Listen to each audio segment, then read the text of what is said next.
Hey. I wanted to come on here because I don't know if I've ever told this story or not, but I posted a Facebook memory from 2 years ago, and it talked about how I was celebrating 30 years from being out of high school and also 30 years since I first saw a jail cell. Now, let me say this. It's the only time I saw inside of a jail cell.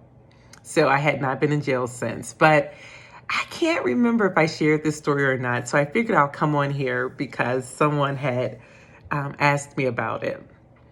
But let me say this. I grew up in Cleveland, in the inner city of Cleveland, and I grew up on 79th and Superior. So for those who know that area, I literally was 500 feet from East High. But the only time I had gone into East High, I went for a party. I think it was the Black Frost crew that was DJing the party. And all I remember is that shooting took place. And people started running out of the building. And East High set up on a hill. And so people were rolling down a hill. And I just remember running out as fast as I could and crossing the street.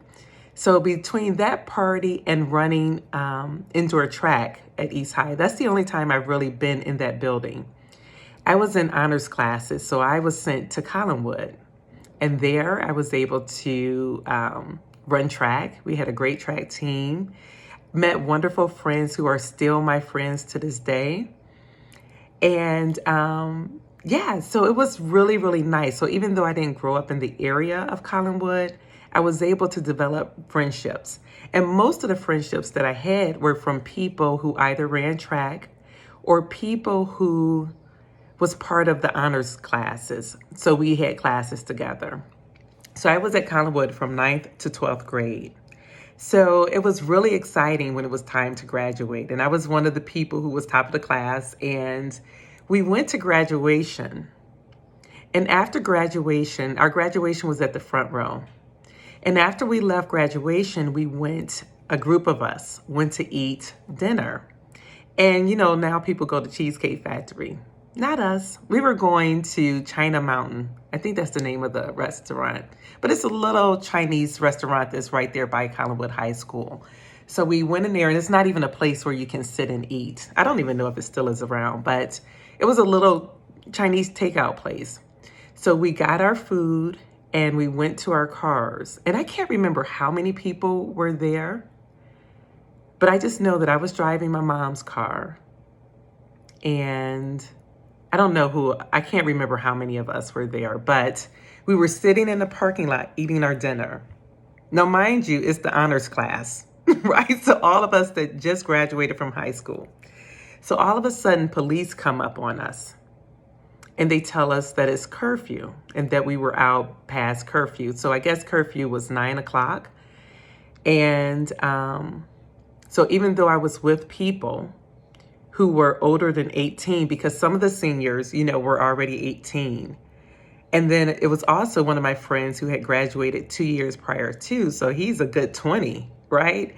But even though he's older and some of my friends were legit, those of us who were under 18 ended up in a paddy wagon on graduation night. Now, mind you, we're the top of the class, okay? I was salutatorian. And so they had to call our parents to try to figure out what to do with us. So all I remember about that experience is being in a paddy wagon, and we're sitting in the back of this thing. And all of a sudden they see somebody that's outside on a bike, and the person see the paddy wagon, and they start bicycling faster, recycling faster and faster, trying to get away. And they were able to catch this guy, and they threw him and his bike back in the paddy wagon with us. And we ended up at the precinct right there across the street from our school. Like literally, we were graduating from the school that was right across the street. We were with people who are legally adults, yet we still ended up in the paddy wagon. And I share this story only because, well, one is silly. But two, in the times that we're in right now, you have to think about when I had conversations with people about policing in the inner city. And even though I really hadn't experienced a whole lot. I've seen a lot. And I know that from a very young age, police make an impression on Black people. Impression that they fear police because of it. And so here we are, 17. I'm 1 month exactly away from turning 18. And I get picked up by the police and put in the paddy wagon, knowing that I'm not a bad person, knowing I represented the United States in Russia. You know, I had done things. I was kind of a local celebrity because I was on commercials. Was on posters and doing all kinds of wonderful things here in Cleveland. But yet I'm in the back of a paddy wagon and then put in a jail cell. They kept calling my mom, trying to get in touch with her.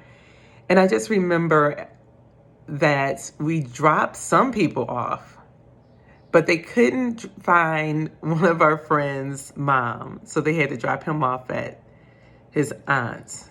And I'm just thankful. I mean, you know, looking back at this, I mean, of course we were scared. I mean, we were kids, right? And I'm just thankful that I wasn't the last one in the paddy wagon, being a female. I was second to last. So they dropped me off to my mom. I don't even know who took her car home that day, but that's how I ended up in jail on graduation night, because I went to eat some Chinese food in the car. And it was after curfew, even though I was with grown folks. And, you know, and it's something because I was on a thread today, and I think it was a Cleveland.com, and they were asking, or some Cleveland local thread on Facebook, and they were asking, you know, would we be okay if there was a Black Lives Matter painted on the street? And most of the people said no, but most of the people weren't Black, right? And so you have all these people saying all lives matter, blue lives matter, all of this. But what they don't get is the trauma that Black people experience at a very young age just because of their skin color. And especially when it comes to police. Now, mind you, with everything that's going on, it's in my head. I see everything going on with police around me. Now, I know that I'm a law-abiding citizen. I don't do anything that warrants the police to bother me. However, the other day I went outside to get something off the porch that someone had left me. And I was like, wow, it's pretty out here. So I grabbed my bike real fast. I wasn't even going anywhere but in my development. I was just going to ride around a couple of times over here. And so I didn't put on a helmet. I literally was just riding around, enjoying the nice fresh air for a moment. I wasn't planning to stay out there long because I had exercised that morning already. So I was riding around, and all of a sudden I get to the end of our drive and I see police coming up. And so I'm sitting there thinking to myself, like, oh my gosh, I don't even have a helmet on, right? Like, I don't even know if a helmet is required in the city of Cleveland. I would think it is. I normally wear my helmet, but literally I was just riding around my development. I wasn't going far at all. And my development is not that big. And so I had ridden at that point probably about 5-6 times around the development. And then I see the police cops come. And my first thought was like, just get home. I mean, it's crazy that that's what goes through my mind first versus waving at them, thanking them for coming to check out my neighborhood, making sure it's safe. And I felt at ease. And it's a shame that this is how we have to live and think. But I felt at ease when I was on the driver's side of, you know, I could see the driver. I couldn't see the passenger in the police car. But he put his hand up and waved at me. And I noticed that it was a Black man. Then I felt somewhat safe. Is that crazy? But this is what it's like being Black in America. And so when people talk about police brutality, we all see it. And when people talk about Blue Lives Matter, I agree. But Black Lives Matter too. And those are the ones who are endangered, that are threatened all the time, only because of our skin. So when I was on this thread and someone wrote All Lives Matter, you know, I wrote back. Then someone wrote Blue Lives Matter. Then I wrote back. And this guy evidently was a police officer. And so he, you know, was pretty much trying to tell me that I don't know what they go through because I've never served as a police officer. And he's correct. I don't know. And I'm thankful that I don't know because I wouldn't want to see all that they see. But what I do know is that I've seen them murder people. So I'm not calling those cops heroes. I mean, and I was really surprised because I'm like, we just went through George Floyd. Now we're with the guy who was killed in Atlanta. But people have mixed feelings about that, so whatever. But we saw Tamir, we're in Cleveland, so we saw Tamir Rice, who was a 12-year-old kid who was murdered. Like, how do people not have any kind of empathy? It baffles me.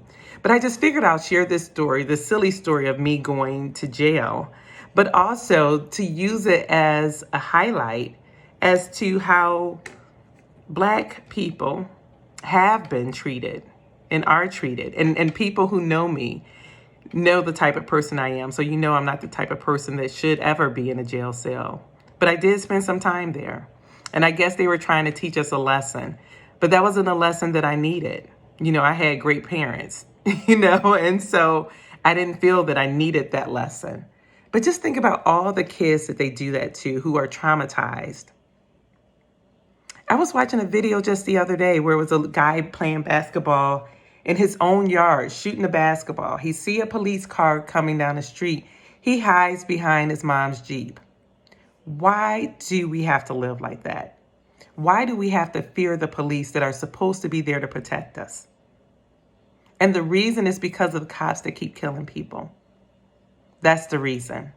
So I know I was not planning to take this video here. I was really just wanting to share my silly story about being put in jail. But, in the light of, where we are right now as a country, I think it is relevant to share the experience of a Black person in America, whether they're good or decent people. Because that's one of the things that somebody said on the thread. Like, I'm sure you're a good and decent person and that you probably never had to run from the law or shoot at a police officer. But neither did George Floyd or Tamir Rice or countless other people who were killed. They were killed because their skin was a threat. And I just wish people would understand that. I wish they would. But anyway, I'm going to leave on that note because it's really nothing else to say. But yes, that is how I ended up in jail. I wasn't in there for that long. I can't remember how long it was. I probably need somebody else to tell me if you were one of the people in jail with me, if you can comment on that. But yeah, crazy. And then I was too young and naive to even understand what that really was or what it could have been. I couldn't even tell you who the police were. I don't even recall what they looked like. And just to close the story up, they wanted to fine my mom and the other parents for letting their kids be outside on graduation night. Now, mind you, I don't even know that we were done with graduation until, you figure we were probably done at 8:30. I don't know. But it was at the front row. We had to leave the front row, come back, and it wasn't even dark, I don't think. I can't say if it was dark or not. I don't think it was dark outside yet. But just to finish that up, they wanted to fine us. They had put charges, for whatever, and curfew violation, I guess. And so my mother and other parents had to go fight it. And so they didn't have to pay. But it was ridiculous. Like you put all the honors class students in the back of a paddy wagon. How ridiculous. But it doesn't matter because we're Black. And so we're all the same in the eyes of the world, I guess. Okay, I'm gone. Bye-bye.